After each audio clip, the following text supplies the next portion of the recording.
ہماری 40 لاکھ نچلے غریب خاندان کے بغیر ان کو قرضے دیں گے تاکہ وہ ہنر سیکھ سکیں.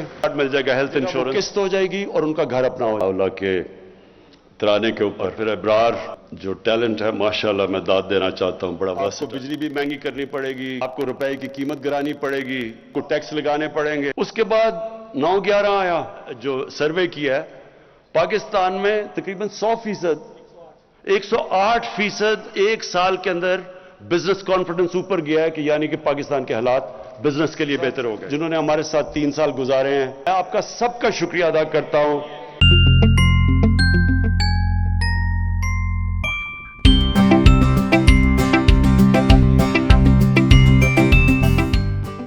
بسم اللہ الرحمن الرحیم. بس ایاک نعبد و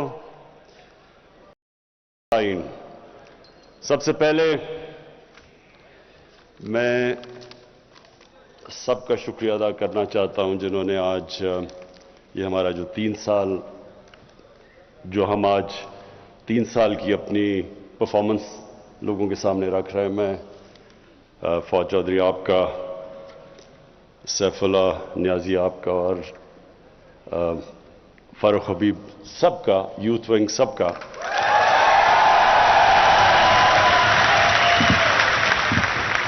کہ اور ایک منٹ اس کے علاوہ ہاں یوتھ ونگ کا شکریہ ادا کر دیا. اب میں سب کو ویلکم کرتا ہوں یہاں.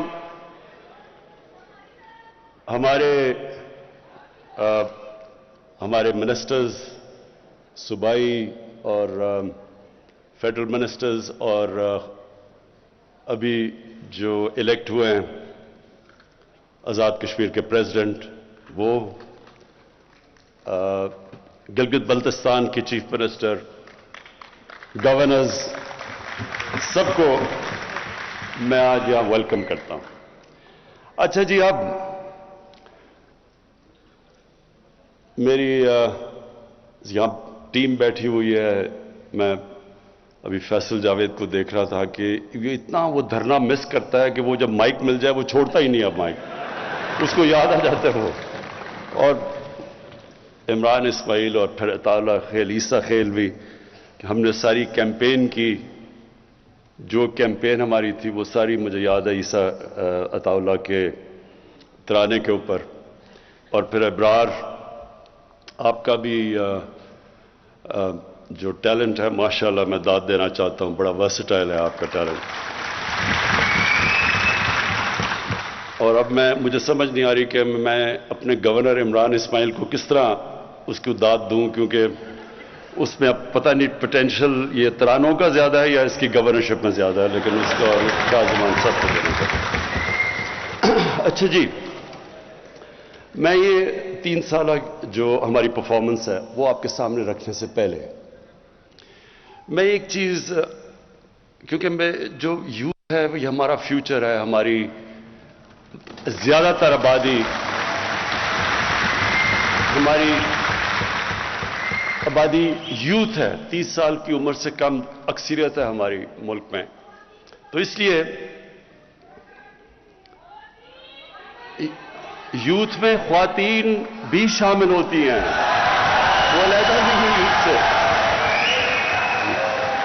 اچھا ایک منٹ, یوتھ ونگ آپ نے چپ کر کے شور نہیں بچانا, آرام سے سننی ہے میری بات. اب سنیں, نعرے نہیں, ابھی نعرے نہیں. اچھا جی سنیں, میں سب سے پہلے اپنی صرف یہاں بھی لیکن سارے پاکستان کی یوتھ کے لیے جو پیغام میں آج دینا چاہتا ہوں وہ یہ کہ دیکھیں, جب ہم 5 وقت کی نماز میں, وہ کئی 5 وقت پڑھتے ہیں کئی نہیں پڑھتے, لیکن نماز میں ہم ایک چیز مانگتے ہیں اور وہ ہے کہ اللہ ہمیں ان کے راستے پہ لگا جن کو تو نے نعمتیں بخشیں, اس راستے پہ نہیں جو اپنی تباہی کے راستے پہ نکل گئے.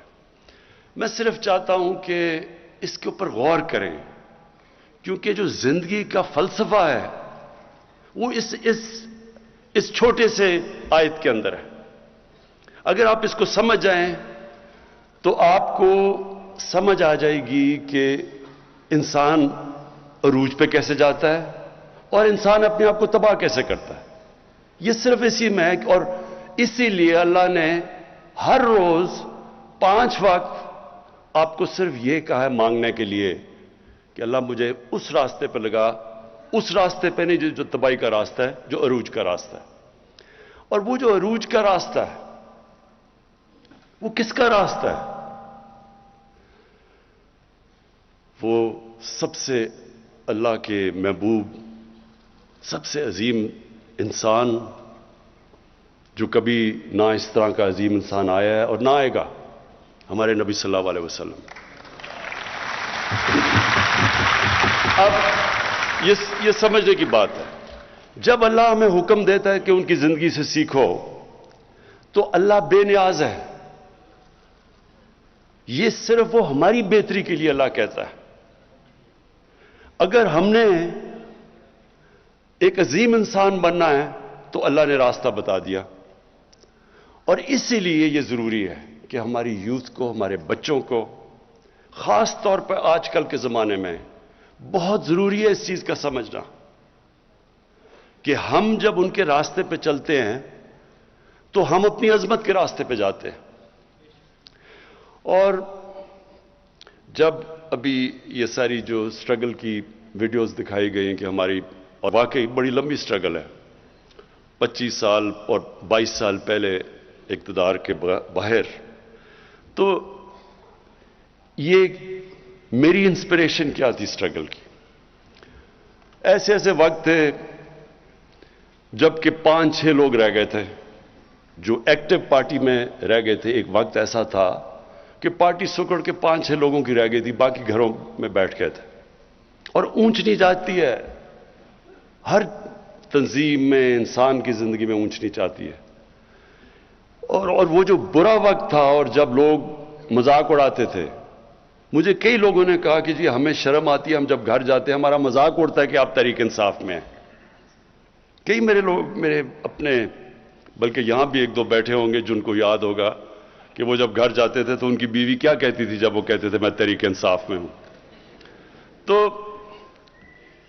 یہ میری انسپریشن، سوچے نا، میں ایک انسان جس کو اللہ سب کچھ دے چکا تھا، بڑا نام تھا، کوئی کسی چیز کی کمی نہیں تھی، تو سوچے کہ مجھے یہ بار بار یہ سننا پڑتا تھا، مذاق اڑاتے تھے لوگ.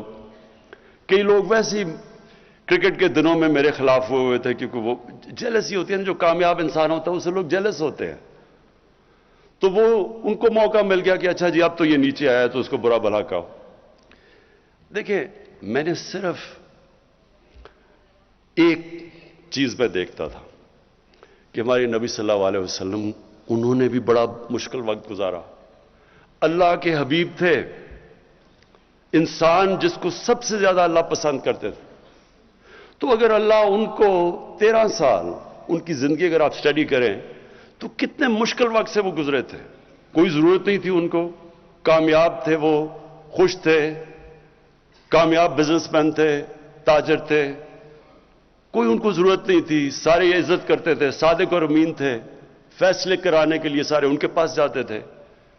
تو ایک دم جب وہ رائے حق پہ آئے تو لوگوں نے مذاق اڑایا ان کا، کیا کیا نہیں کیا ان سے، اور وہ کتنی تکلیف سے گزرے. تو میں ہمیشہ ان کی زندگی سے سیکھتا تھا کیونکہ ہمیں قرآن میں حکم تھا. اور یہ آپ سب کے لیے، اور میں خاص طور پہ اپنے یوتھ کے لیے کہنا چاہتا ہوں. دیکھیں، یہ جو 2 راستے ہیں کہ ان کے راستے پہ لگا جن کو نعمتیں بخشیں، تو کیا وہ نعمتوں کا راستہ آسان راستہ ہے؟ اگر آسان ہوتا تو سب سے زیادہ نعمتیں تو انہوں نے نبی صلی اللہ علیہ وسلم کو بخشی تھی، تو ان کا تو بڑا مشکل راستہ تھا. کہنے کا مقصد یہ ہے کہ جو ایک قرآن کی ایک آیت ہے کہ جس کو تم اپنے لیے اچھا سمجھتے ہو وہ برا ہے، وہ کئی دفعہ تمہارے لیے برا ہے، اور جس کو تم برا سمجھتے ہو وہ اچھا ہے. مطلب یہ کہ کبھی بھی برے وقت سے ڈرنا نہیں چاہیے. جب میں پہلی دفعہ جب پرائم منسٹر بنا تو میں نے پہلی بات کی کہ یہ مشکل وقت ہے، لیکن گھبرانا نہیں ہے، کیونکہ مشکل وقت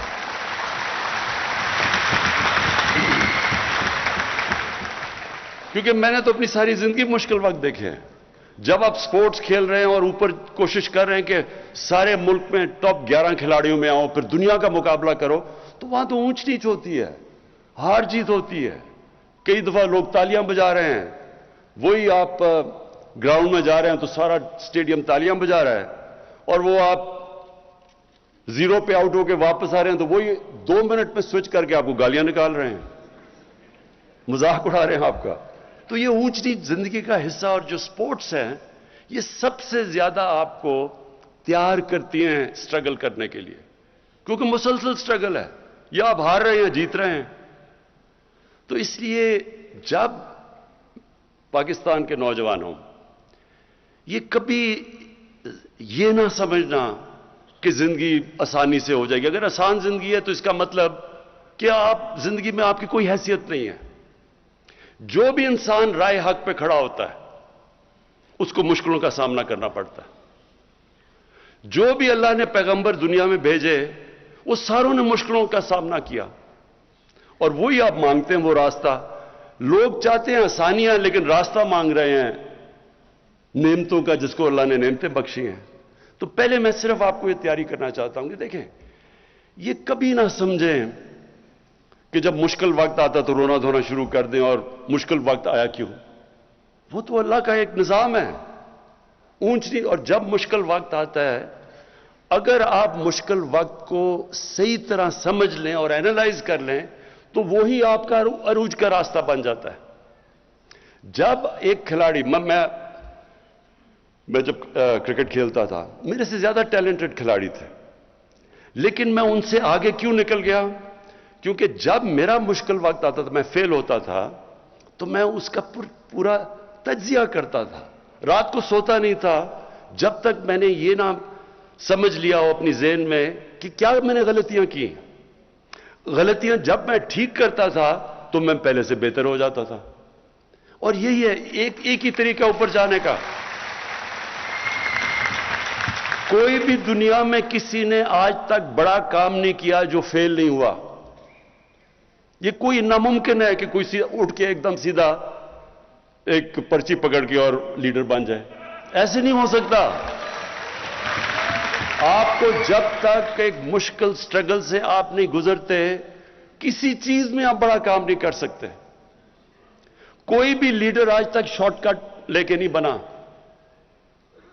قائد اعظم کی سٹرگل دیکھیں. میں تو ایک لیڈر مانتا ہوں پاکستان کا، قائد اعظم، اور ان کی کبھی سٹرگل دیکھیں کتنی تھی.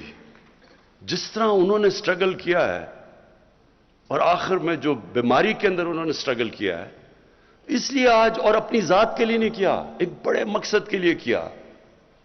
تو آج تک اور جب تک پاکستان رہے گا لوگ قائد اعظم کو دعائیں دیں گے. تو اس لیے کوئی بھی آج دنیا میں لیڈر اٹھا دیں، وہ ایک سٹرگل کر کے اوپر آتا ہے. اور سٹرگل ہوتی ایسے ہے کہ جب آپ نیچے آتے ہیں آپ ہاتھ نہیں کھڑے کر دیتے، آپ دیکھتے ہیں کہ میں کیا غلطیاں کر رہا ہوں، پھر ان کے اوپر محنت کرتے ہیں، وہ غلطیاں دور کرتے ہیں، اور پھر پہلے سے زیادہ آپ اوپر چلے جاتے ہیں. تو اس لیے یہ جو 3 سال تھے ہمارے، بڑے مشکل سال گزرے ہیں. مشکل سال اس لیے گزرے کہ پہلے تو ملک کو بینکرپٹ کر کے چلے گئے.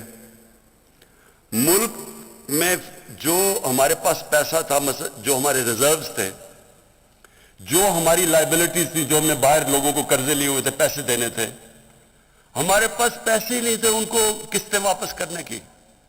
ہم نے ڈیفالٹ کرنا نہیں تھا، ہم ڈیفالٹ کر رہے تھے پیمنٹس کے اوپر، کیونکہ ہمارے پاس فورن ایکسچینج ہی نہیں تھا. ہماری جتنا ہم نے باہر پیسے دینے تھے، ہمارے پاس اتنے ریزروز ہی نہیں تھے. تو تب ہم نے حکومت سنبھالی تھی.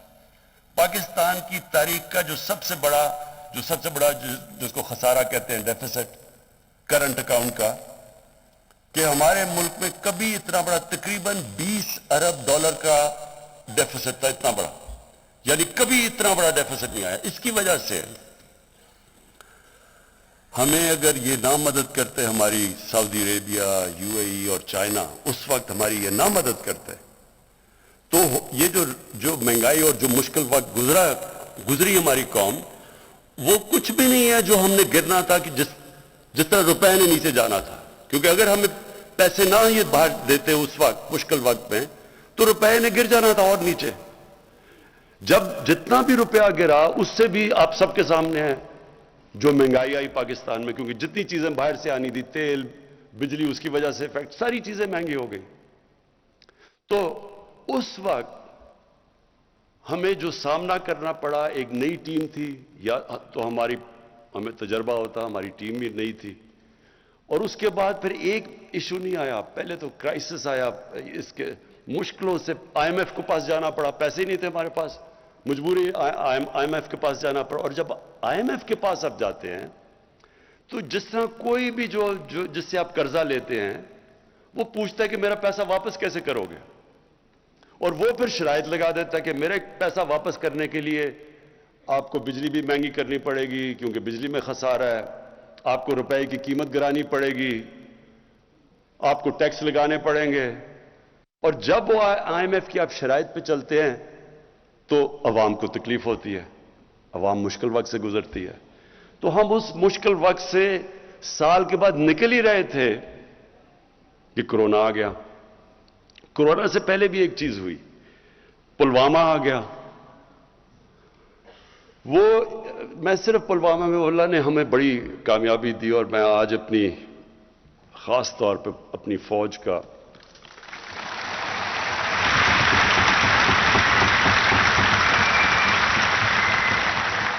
خاص طور پہ ان کا اس لیے شکریہ ان کا ادا کرتا ہوں، اللہ کا شکر کرتا ہوں کہ ہمارے پاس ایسی فوج اور ایئر فورس ہے. کیونکہ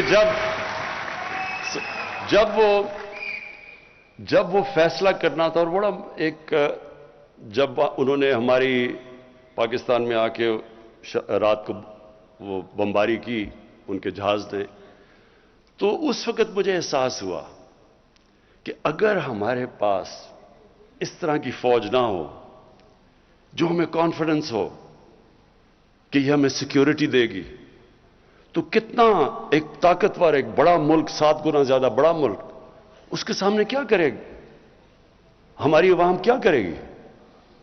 تو ادھر احساس ہوتا ہے اپنی فوج کا. اور پھر مجھے یہ ان 3 سالوں میں جو سب سے زیادہ تکلیف ہوئی کہ جس طرح یہ جو مافیا ہے، انہوں نے ہماری فوج کے خلاف جو تقریریں کی، جو سٹیٹمنٹس دی. دیکھیں، میں نے بھی فوج کی تنقید کی ہوئی ہے ماضی کے اندر، میں نے بھی کی ہے. کوئی بھی ادارہ ہے، عدلیہ ہے، وہ بھی غلطیاں کرتی ہے، فوج بھی غلطیاں کرتی ہے، ہم پولیٹیشنز غلطیاں کرتے ہیں. لیکن یہ تو نہیں مقصد کہ آپ اپنی فوج کو برا بھلا کہنا شروع ہو جائیں اور فوج کے پیچھے پڑ جائیں. اور فوج کے پیچھے اس لیے پڑے ہیں کہ آپ چاہ رہے ہیں کہ کسی طرح فوج گورنمنٹ کو گرا دے، یا اپنے آپ کو ڈیموکریٹس کہتے ہیں اور ان کے پیچھے پڑے ہوئے ہیں کہ ڈیموکریٹک گورنمنٹ کو گرا دیں. تو اس لیے جو انہوں نے تنقید کی، اور باہر جو پوری ہمیں پتہ ہے کہ ہندوستان کی لابی پوری طرح کوشش میں ہے کہ پاکستانی فوج کو برا بھلا کہے، اس کے پیچھے پڑے. ابھی جو افغانستان میں ہو رہا ہے، پورا زور لگایا ہوا ہے کہ جی یہ طالبان صرف جیتے ہیں پاکستان کی فوج کی وجہ سے، اور پوری کیمپین چلی ہوئی ہے ہماری فوج کو ڈسکریڈٹ، اور اب سے نہیں، دیر سے چل رہی ہے. اور یہاں بیٹھے ہوئے لوگ پورا انہوں نے محاذ بنایا ہوا ہے فوج کے خلاف. اور میں یہ آپ کو کہتا ہوں کہ مجھے میں نے ویلیو کیا اپنی فوج کو جب وہ پلوامہ ہوا، کہ ہمیں ایک کانفیڈنس تھا.